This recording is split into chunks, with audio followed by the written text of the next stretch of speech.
En pleine COP21, la conférence internationale sur le climat qui se tient à Paris, on va s'intéresser à une énergie renouvelable qui a le vent en poupe dans notre région.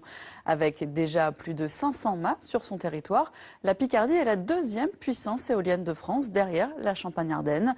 Mais bien qu'elles produisent une énergie propre, les éoliennes suscitent souvent l'opposition des riverains. Alors, leurs griefs sont-ils justifiés? À qui profitent les éoliennes? C'est notre grand format de la semaine. Voilà le spectacle. L'éolien, il trouvait ça bien jusqu'à ce que ça devienne très concret. Il y a un an, au fond du jardin, ou plutôt à 500 mètres de leur maison en vente. Ça fait quel bruit? Et en plus de ça, on ne peut plus chauffer dans la maison. Pourquoi? Parce que les courants de vent font refouler la fumée de la cheminée dans la maison. Tendez l'oreille. Cette maison, située rue du Calvaire, ça ne s'invente pas, est invendable. Pour moi, maintenant que c'est monté et que ça tourne, on n'a plus rien à faire. On a juste qu'à s'écraser et puis à subir, quoi. Là, vous avez perdu une maison. Voilà, j'ai perdu la maison, c'est ça. j'ai perdu 25 ans de ma vie, là. Les éoliennes ont changé les paysages de Picardie. Deuxième puissance du secteur en France, bientôt la première. L'équivalent de la centrale nucléaire de Penly. Solution d'avenir ou business? Les investisseurs sont là pour faire de l'argent. Ça, c'est une excuse d'écologie. Derrière ça, c'est uniquement de la spéculation. Un vent de colère souffle sur la région. L'énergie propre suscite des interrogations. Puis ils en ont rien à foutre de nous, quoi. On est des pigeons, et donc je crois qu'il faut pas lâcher. La Picardie est-elle devenue le terrain de jeu des promoteurs? Moi, on m'a proposé de l'argent pour me faire taire. Pourquoi ces éoliennes sont-elles les mal-aimées du développement durable? Mais avant de planter une éolienne, il faut en avoir le droit. Pour ça, l'État a dessiné un schéma régional, une carte du vent. Et peu de gens, bingo, vous êtes en zone verte ou orange, constructible. Ailleurs, c'est impossible. Il y a des interdictions, des contraintes, des servitudes par rapport à des radars de la défense, par rapport à des installations météorologiques ou des aérodromes qui conduisent à exclure certaines zones. Dans ces zones en vert, les développeurs éoliens déposent des dossiers au service de l'État de valider leur projet ou pas. Est-ce que ça peut être refusé avec une opposition locale, par exemple les habitants qui... Est-ce que c'est un critère? C'est un critère, mais ce n'est pas l'unique critère, loin de là. Ce sont les gens qui habitent en zone verte qui doivent avoir un peu peur, non? C'est pas impossible.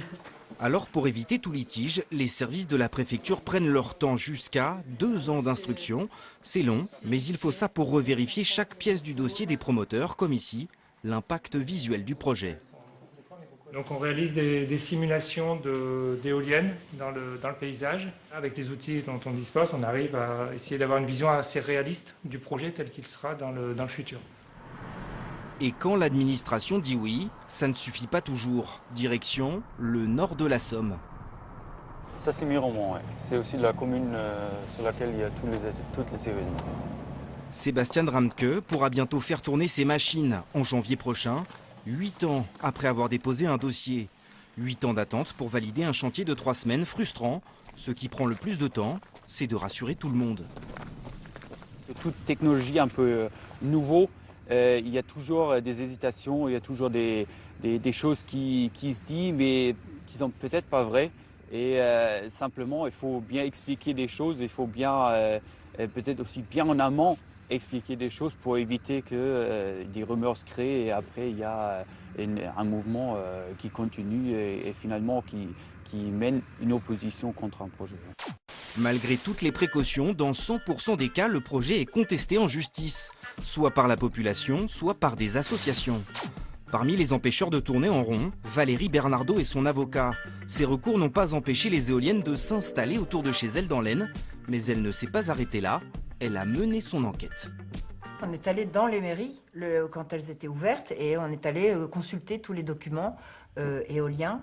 Et on s'est rendu compte dans ces mairies que souvent il manque des dossiers, il manque des documents, que tout est assez opaque. C'est assez, on trouve pas.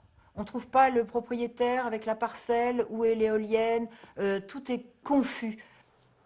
Une fois les documents en main, surprise, ils découvrent que les éoliennes sont souvent sur un terrain du maire ou d'un conseiller municipal. Pour eux, il y a prise illégale d'intérêt. un tel est présent à une délibération, il est maire ou il est conseiller, et puis comme par hasard, on voit qu'il y a effectivement une exploitation sur son terrain, lui. Il y a beaucoup de cas comme ça, on n'invente pas. 60 plaintes déjà déposées, 150 à venir. Selon eux, la manœuvre serait monnaie courante. Comme par exemple, à Iron, vous savez, la maison rue du Calvaire. Et ce n'est pas tout. Histoire d'entretenir de bonnes relations avec les élus, les promoteurs seraient généreux avec les communes. Rappelez-vous, Miromont, le chantier en cours, ici on parle de petites sommes. Parfois, ça va plus loin. Ils proposent de l'argent au maire et pour refaire le toit de l'église. Mais ce qu'ils ne se rendent pas compte, c'est que les habitants vont perdre plus de la moitié de la valeur de leur maison. Donc au bout du compte, ils vont perdre beaucoup plus que les 150 000 € qu'on veut leur mettre sur le toit de l'église. Énergie propre et main sale, pas si sûr. Les condamnations sont rares en France quand les recours sont si... De nouveaux paysages pour un marché juteux. 3 milliards d'euros par an en France. Mais l'éolien, est-ce vraiment si rentable? Direction l'Aisne, avec Jean-Luc Doucy. Là, nous sommes à Villers-le-Sec, commune de Villers-le-Sec. Le retraité a travaillé pour plusieurs communes ici et avec des sociétés. Il les a même aidés pour constituer des dossiers. J'étais convaincu que c'était une excellente chose, oui, bien sûr. Puis je me suis rendu compte après coup que c'était une fantastique arnaque. Jean-Luc Doucy a voulu nous emmener dans ce parc éolien, mais nous n'étions pas les premiers. 2 hommes inspectent le sol. C'est-à-dire, il se passe quoi?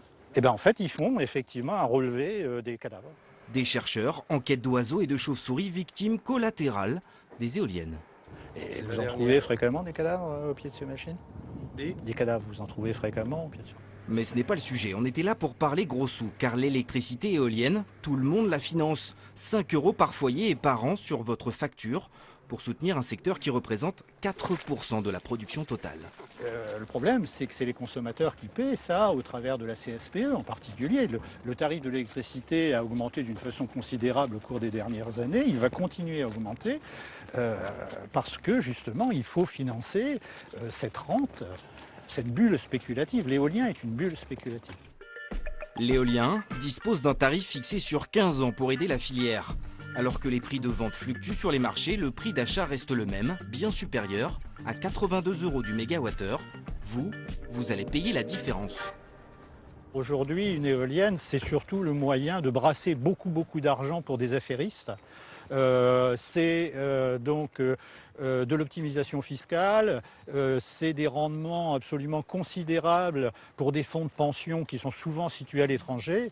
C'est-à-dire qu'on se revend les parcs? On se revend les parcs. Vous avez un parc ici qui a déjà eu 3 propriétaires en l'espace de 5 ans. Et ça, c'est fréquent. Après, vous avez un parc à quelques kilomètres d'ici qui appartient à une société comme Ikea.